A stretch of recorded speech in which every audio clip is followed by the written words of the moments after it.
Del Santo Evangelio según San Juan, capítulo 21, versos 1 al 14. En aquel tiempo, Jesús se apareció otra vez a los discípulos junto al lago de Tiberíades, y se apareció de esta manera. Estaban juntos Simón Pedro, Tomás, apodado el Mellizo, Natanael de Caná de Galilea, los Zebedeos y otros 2 discípulos suyos. Simón Pedro les dice: me voy a pescar. Ellos contestan: vamos también nosotros contigo. Salieron y se embarcaron, y aquella noche no cogieron nada. Estaba ya amaneciendo cuando Jesús se presentó en la orilla, pero los discípulos no sabían que era Jesús. Jesús les dice: muchachos, ¿tienen pescado? Ellos contestaron: no. Él les dice: echen la red a la derecha de la barca y encontrarán. La echaron y no podían sacarla por la multitud de peces. Y aquel discípulo a quien Jesús amaba le dice a Pedro: es el Señor. Al oír que era el Señor, Simón Pedro, que estaba desnudo, se ató la túnica y se echó al agua. Los demás discípulos se acercaron en la barca porque no distaba de tierra más que unos 200 codos. Remolcando la red con los peces, al saltar a tierra, ven unas brasas con un pescado puesto encima y pan. Jesús les dice: traigan de los peces que acaban de coger. Simón Pedro subió a la barca y arrastró hasta la orilla la red repleta de peces grandes, 153. Y aunque eran tantos, no se rompió la red. Jesús les dice: vamos, almuercen. Ninguno de los discípulos se atrevía a preguntarle quién era, porque sabían bien que era el Señor. Jesús se acerca, toma el pan y se lo da, y lo mismo el pescado. Esta fue la tercera vez que Jesús se apareció a los discípulos después de resucitar de entre los muertos. Palabra del Señor. Gloria a ti, Señor Jesús. Queridos hermanos, con esta palabra encontramos 3 grandes momentos para la reflexión. Primero, Simón Pedro dice: me voy a pescar, y los otros discípulos le dicen: vamos también nosotros contigo. Vamos también nosotros contigo a pescar. Quieren volver a su oficio anterior. Se les olvidó lo que el Señor, su maestro, les había dicho: los hago pescadores de hombres. Se les olvidó que el Señor los había llamado a ser pescadores de hombres. Qué rápido se le olvidó a Pedro y a los demás apóstoles que el Señor los había escogido, los había llamado, había tenido una predilección con ellos. A todos nos puede suceder. A todos nos puede suceder en algún momento de nuestra historia personal, y más en nuestra historia espiritual de encuentro con Jesús, que queremos volver atrás. Que a ti y a mí no nos vaya a suceder.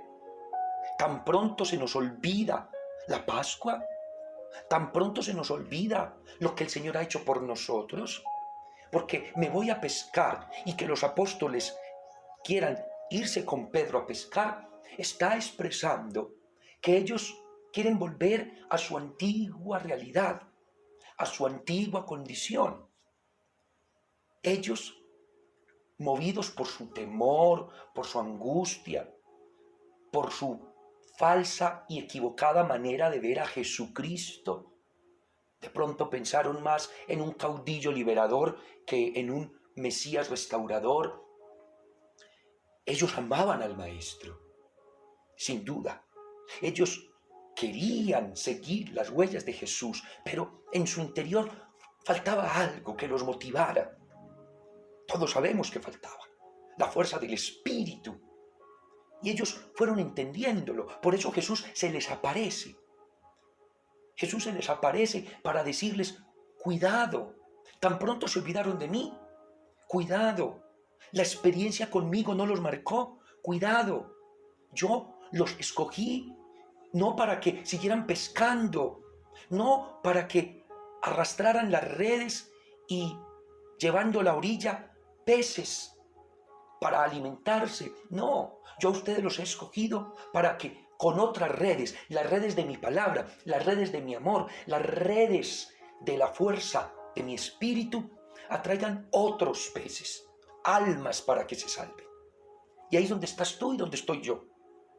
También a nosotros nos puede suceder que por lo que está sucediendo, por lo que estamos viviendo, por lo que estamos atravesando, pero no me refiero solo a esta pandemia, me refiero a tu historia y a la mía. Momentos de desilusión, de ingratitud,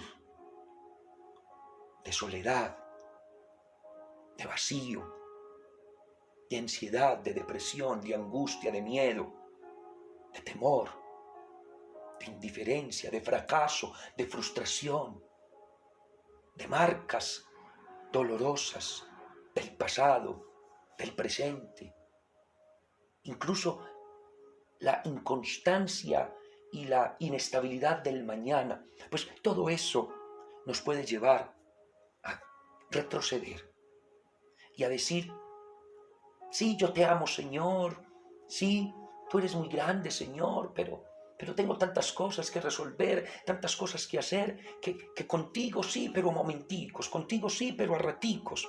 No, hermanos, no podemos perder el ánimo.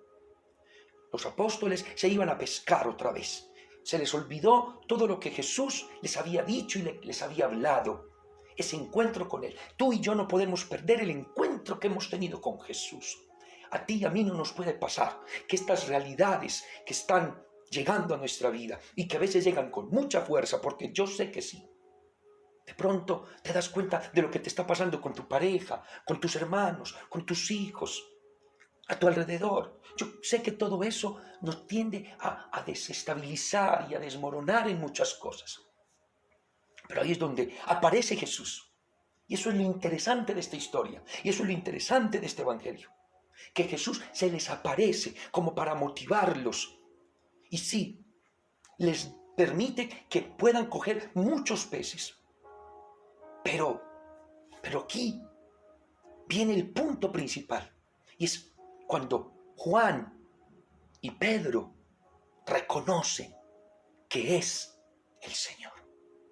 Yo creo que ahí es donde está el punto crucial de tu vida cristiana y de la mía.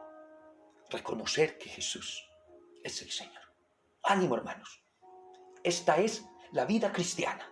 Reconocer al Señor. Esta es la vida cristiana. Descubrir a Jesús en nuestra vida. Esta es la auténtica experiencia cristiana. Asumir que Jesús es mi Redentor, es mi Salvador, es mi Señor, mi dador de vida. Es el Señor, y esa expresión es el Señor, significa Él es quien dio la vida por mí en una cruz. Es el Señor significa ha resucitado. Es el Señor significa nos está dando su fuerza, nos está dando su espíritu. Es el Señor. Y aunque en algún momento ellos no se atrevían a preguntarle, ellos sabían muy bien que era el Señor. Tú y yo sabemos también que el Señor está con nosotros, que no nos ha dejado, que no nos ha abandonado. Por lo tanto, no perdamos la experiencia del encuentro con Jesús. Nada más grande, nada más hermoso, nada más maravilloso que tener este encuentro con el Señor. Que la Pascua, que no es otra cosa que la experiencia de descubrir a Jesús en mi vida, de descubrir que es el Señor que me salva, me sana, me libera, me restaura y me bendice. Pero, ¿será que estamos a punto de volver atrás porque no se han dado las cosas como esperábamos? ¿Será que estamos a punto de volver atrás y de retroceder porque las situaciones no las vemos con claridad? No puede ser así. Que la Pascua nos llene de esperanza para descubrir la fuerza del Espíritu que nos invade en este tiempo gozoso de la Pascua. Amén. Aleluya.